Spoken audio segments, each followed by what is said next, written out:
आप देख रहे हो अर्ली टाइम्स और लगातार अर्ली टाइम्स पे हम एक चीज़ पे चर्चा कर रहे हैं कि जम्मू कश्मीर में अगर पूरे हिंदुस्तान में भाजपा बात कर रही है वन रूल वन नेशन की, और जम्मू कश्मीर का जो लैंड लॉ है उससे कुछ और दिखाई देता है। क्योंकि जम्मू कश्मीर का लैंड लॉ जब 5 अगस्त 2019 के बाद उसमें अमेंडमेंट की गई, उस लैंड लॉ में सिख महाजन और खत्रीज के लिए अलग कानून और बाकी जाति जितने भी लोग हैं उनके लिए अलग कानून। मेरे साथ इस सब पे बात करने के लिए हरसीत सिंह करांती जो जम्मू कश्मीर सिख काउंसिल और सोशल एक्टिविस्ट हैं। आपका बहुत बहुत स्वागत है सर। Thank you. पहले तो मैं खुद बोलना चाहूँगा कि आप भी एक सिख हैं। सिख महाजन और खत्री के लिए अलग कानून और बाकी जितने भी जाति के लोग हैं उनके लिए अलग कानून। कैसा लग रहा है आपको जम्मू कश्मीर में रह के, और एक आर्टिकल 370 और 35 हटने के बाद इस तरह के कानून लाए जाते हैं? पहले तो मैं अर्ली टाइम का शुक्रगुजार हूँ कि वक्तन आप जो सोशल कॉजेज़ हैं जम्मू कश्मीर के लोगों का जो दर्द है वो वक्तन आप उठाते हैं। आपको मैं मसूद जी बता दूं कि पिछले कुछ 1.5-2 साल जो अरसा हो गया ये कोरोना काल के बीच में, पहले तो लोगों को 5 अगस्त के बाद पता नहीं चला कि ये यूटी बनी है, स्टेट बनी है, ये है क्या अक्सर में। तो आहिस्ता आहिस्ता जब लोगों को ये शगुफा मिल गया जी 370 तोड़ के हम इसको पहले तो बोलते थे इसको हम बना देंगे लैस वेगास बना देंगे, फिर इसको बोला गया जी स्विट्जरलैंड बना देंगे। तो लोगों को झोले में पहले ये दाने डाल दिए गए, तो वो जो वादे सब टूट गए हैं लोगों के। आज की डेट में लोगों को इनका सच मालूम चल गया है, पता चल गया है। साथ ही साथ जब ये कानून इन्होंने तोड़ा 370 का रियासत से, उसके बाद इन्होंने जो कुछ 100 से लेके लगभग 150 लॉज थे जो इन्होंने रिपील करने थे, वो आहिस्ता आहिस्ता रिपील करते गए, एकदम से नहीं किए। वो चोरी छुपे बंद दरवाजे में ये काम करते रहे हमारी ब्यूरोक्रेसी खासकर। उसको किसकी हिदायतें थी आप अच्छी तरह जानते हो। इन्होंने एक ऑर्डर पास किया 26 अक्टूबर को पिछले साल 2020 में। इन्होंने Jammu Kashmir land revenue act जो उसकी सेक्शन 133H को लगा के एक ब्यूरोक्रेटिक कॉन्स्पिरेसी के तहत यहाँ पे वंचित कर दिया, डिबेयर कर दिया लोगों को। उसमें सिख कम्युनिटी, महाजन और खत्रीज को ये किस कॉन्स्पिरेसी के तहत इन्होंने ये जो इनके जो राइट्स थे इनको वहाँ से हटा दिया कि एग्रीकल्चरल लैंड जो इनके पास है या कोई इन तीनों कम्युनिटी से लेना चाहता है वो ना ही खरीद सकेगा, ना ही अपनी वो लैंड बेच सकेगा, ना ही मॉर्टगेज करा सकेगा, ना ही किसी को गिफ्ट कर सकेगा। आहिस्ता आहिस्ता लोगों को आहिस्ता आहिस्ता ये कानून पता चलते गए। आज की डेट में मीडिया के कुछ चैनल्स इसके ऊपर बात कर रहे हैं, लेकिन काफ़ी हद तक चैनल्स इस पे बात करने को भी राज़ी नहीं हैं। मैं आपको बता दूं इसके ये जो हमें राइट्स दिए थे, ये महाराजा हरि सिंह ने दिए थे। ये Jammu Kashmir alienation of land act बनाया था उन्होंने उस टाइम पे। ये तब के ये 47 के पहले राइट्स हमें ये मिले हुए थे एग्रीकल्चर लैंड। लेकिन जब ये नए 370 तोड़ के पिछले साल अक्टूबर में इन्होंने ये जो लैंड नया कानून लेके आ गए बंद दरवाजे में ब्यूरोक्रेटिक कॉन्स्पिरेसी करके, तो इन्होंने ये जो लोगों के ऊपर ये कानून ला के लाद दिया।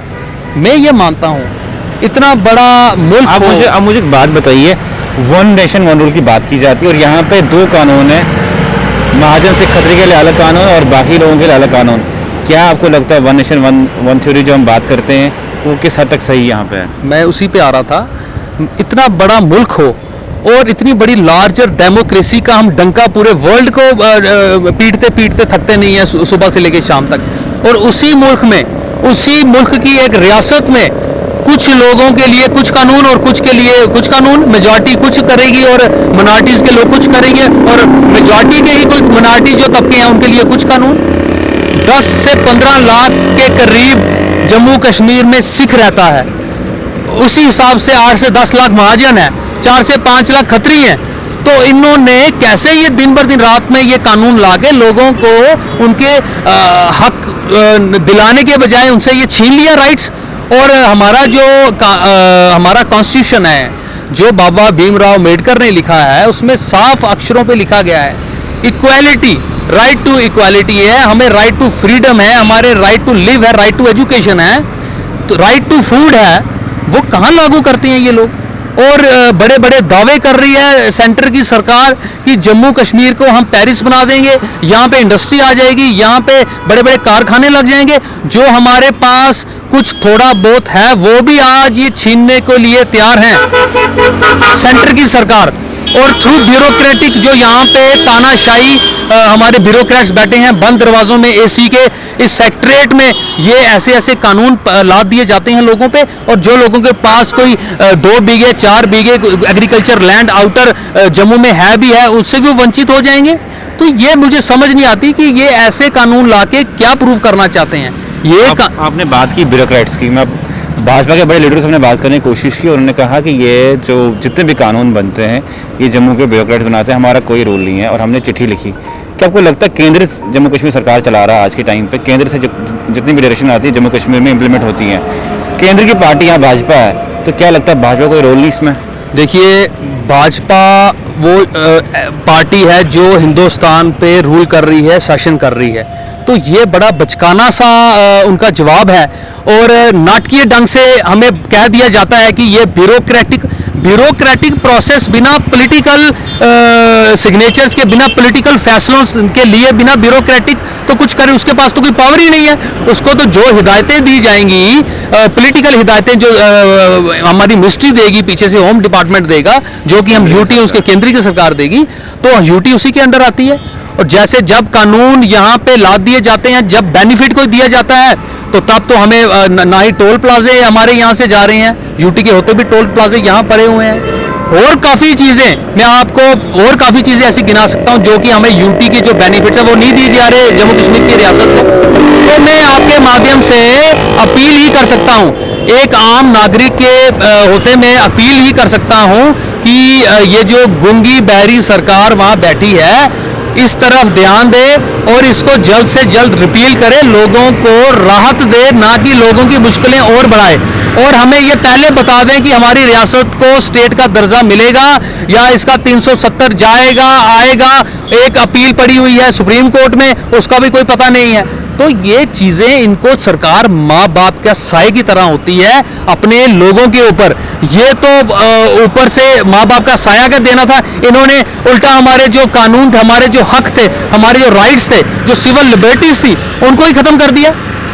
तो मैं आपकी तरफ से, आपके चैनल की तरफ से मांग करूंगा रियासत की ब्यूरोक्रेसी को भी और सेंटर की सरकारों को भी कि प्लीज़ आप ये जो लॉ आपने एक और हमारे ऊपर लाद दिया है, इसको जल्द से जल्द इसमें संशोधन करके इसको ठीक करें। नहीं तो सिख कम्युनिटी, महाजन बरादरी और खत्री बरादरी के लोग आपसे बहुत आहत हैं। अगर हमें कोई मास मूवमेंट और पीसफुल प्रोटेस्ट भी करने पड़े, हम वो करेंगे। बहुत बहुत शुक्रिया।